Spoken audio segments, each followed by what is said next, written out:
Hi, welcome back to Social Anxiety Life, the podcast. This is episode 7, and today we're going to be talking about overthinking.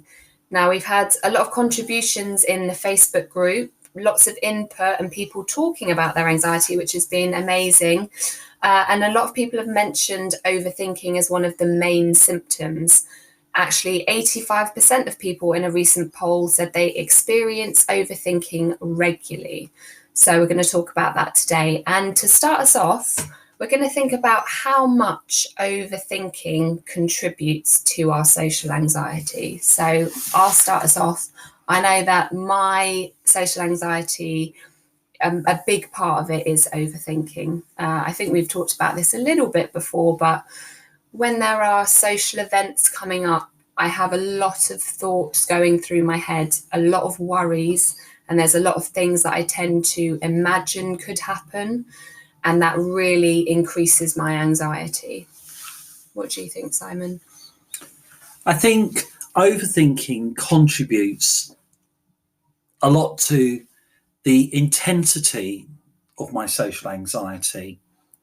People don't realise how much I'm thinking about something, and the events will range from things that I think people would think are quite trivial or they don't matter, or I'm thinking, are they thinking, why is he worrying about that, or why is he overthinking that in great depth, or why is it bothering him so much?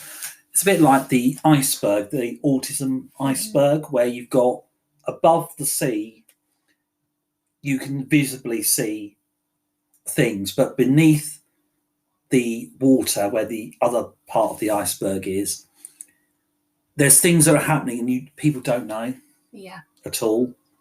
And I can think of quite a few examples of where that happens. It happens to me quite frequently. One example from a couple of weeks ago is that I was meeting a couple of friends for coffee at Starbucks, and they're two people I know pretty well, and they're aware of my social anxiety, and we were quite happily talking away about things that we obviously had in common, things that we'd done in the past, such as like going out, and it was all fine until someone else walked into Starbucks who the other two people knew and I didn't. And the two people invited the other person to join us for coffee. Straight away, I was overthinking about that person and the effect that person has on the sort of dynamics in the group. Yeah. And it made me feel very uneasy because I was thinking the conversation then switches to something else, and it almost feels, in fact, it does feel a little bit on the excluded side. Yeah. That because they're talking about things that they have in common, you're socially scanning, you're listening to what they're saying, you're listening intently to what they're saying, and you cannot find a route in. Mm-hmm.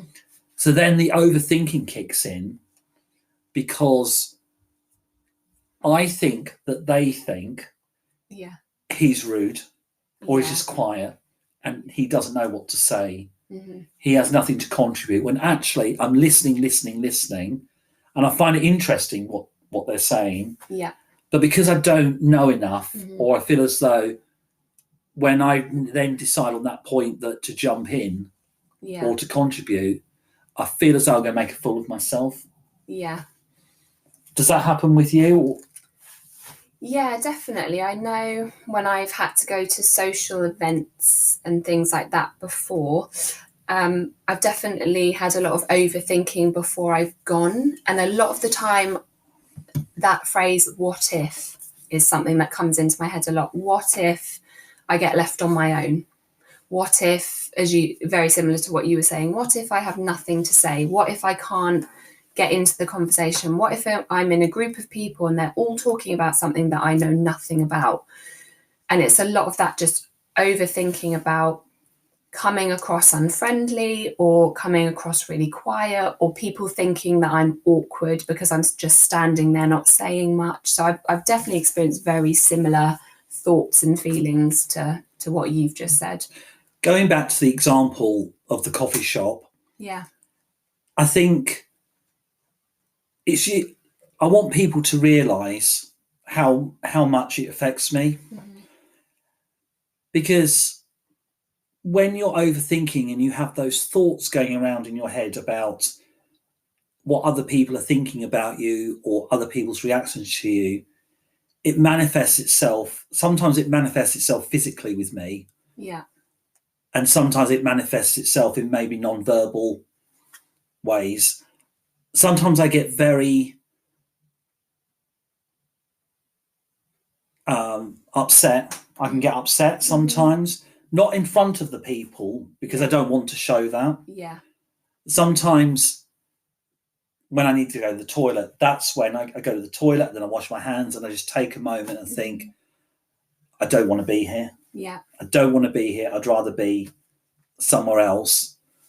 And it's too easy sometimes to almost blame the other people for inviting their acquaintance for coffee when actually you shouldn't. Yeah. It feels wrong thinking that, because if you then suddenly say, when at the moment when they invited the person over for coffee, if you said, no, I don't want to sit with them for coffee, then that comes across as rude or ungrateful or whatever you want to call it. Yeah, you don't want to come across as unfriendly. And it's not that you don't like that other people have lots of friends or have, but it's just, it's a challenging situation to be in. And as you said, I think because overthinking is something that people don't see, they don't realize how much you do it and how much it affects you. It then brings around the issue of how we interpret social interaction. Because I can think of another example, a very similar example to the coffee example, happened last week, where it was lunch. I was at work and we decided to go to lunch, and we walked to a new place to get some food. And because I didn't feel prepared for it, we walked in, and for me, it's working out what do you do in there. Quite a few places, like a supermarket, you would just go and pick your food up, go and pay for it, finished. In a cafe type of environment, I had to work out what to do first. Do you mean like how you ordered, or where you would sit? What aspect of it was? Well, luckily the people that I was with, they ordered first, so I could see that there was nowhere to sit in there. You just order your food and you go. There's a board at the back, so I thought, okay, I can see what I want on there. Yeah. But the other people that I was with, they went to the counter and they ordered. When it was my turn to order, it took ages. Right. It took absolutely ages. And during that time where it took ages, the other three people had gone outside to wait, understandably. And I couldn't work out why no one was taking my order. Right. So I worked out whether do I have to do more eye contact with them? Do I need to say something? Do I need to wave my hand? Yeah. I ended up making quite long eye contact with somebody, and I ordered what I wanted, and it took a while. Yeah. And I got my food eventually. Yeah. But the impact of that was when we got back to the workspace, Yeah. and had lunch. I wasn't ready to start the afternoon. Yeah. Because something about that incident had affected me. I just kept feeling, why didn't I get served as quickly as the other people?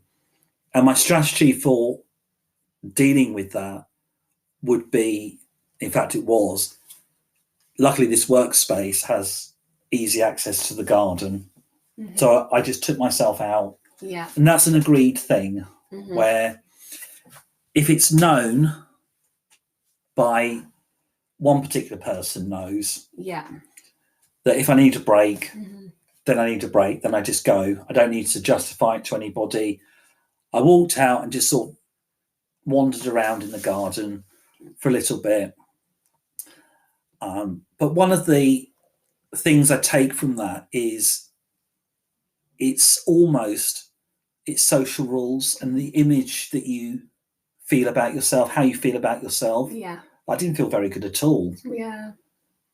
And trying to explain that to people is difficult. I could imagine. Yeah. It's very difficult to explain that and how the anxiety manifests itself through overthinking. Because on the face of it, I probably looked okay, but actually inside there was such a lot going on inside. Yeah. And usually my strategy when I go out, I usually have like my sensory tool or something. I didn't have anything. Right.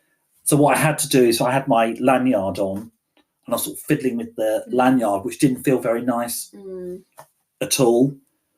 But that overthinking eats up, and it, for people who don't understand it or people who don't experience it, it's so hard. Yeah. It's very, very draining. It is draining. That's absolutely it. It's very, very draining. And it's almost you're comparing yourself to others. And I know that there's a famous person in particular who talked quite openly about comparing themselves to others. And there's a Formula One driver called Lando Norris. And in his first year of racing, he talked quite openly about him comparing himself to his teammate, the other drivers, and that having an effect on his mental health. I think that if you have that sort of mindset about constantly comparing yourself to others, I think it happens, but how do you do? Is there a way of dealing with that? Yeah, I think it's very hard. And I think, as you said, comparing yourself to others can be quite a big part of anxiety, because sometimes, I don't know if you would agree, but you feel a bit silly. You have all these thoughts and you have all these worries and you feel like you're the only one having them. And then you feel silly. And then you worry that your overthinking or your anxiety is affecting other people. Or do people, are people bothered by it? Is someone going to get annoyed at me because they think I'm not trying hard enough or I'm not enjoying myself enough? But at the end of the day, anxiety is something you can learn to control. But if you have anxiety, you have anxiety. That's something that, you shouldn't feel bad for. But I completely understand what you say about comparing yourself and almost feeling like, oh, why am I not? I don't want to say the word normal because no one's normal. But, why do I have these thoughts? Why do I think so much? Why am I worrying so much about this? Because everyone else seems fine. It's really hard. I think overthinking is one of the main traits of my anxiety. And I think that it's something very difficult to deal with. Yeah. I can think of another really recent example of overthinking, and it links to something that happened in my flat on Monday. Monday morning, I noticed that my fridge light wasn't working. And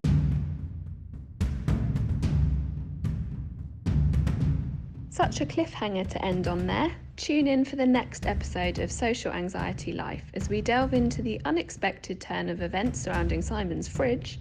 Will this discovery fuel his anxiety further, or will it be a catalyst for transformation? Don't miss out on the suspense and join us next time for episode 8.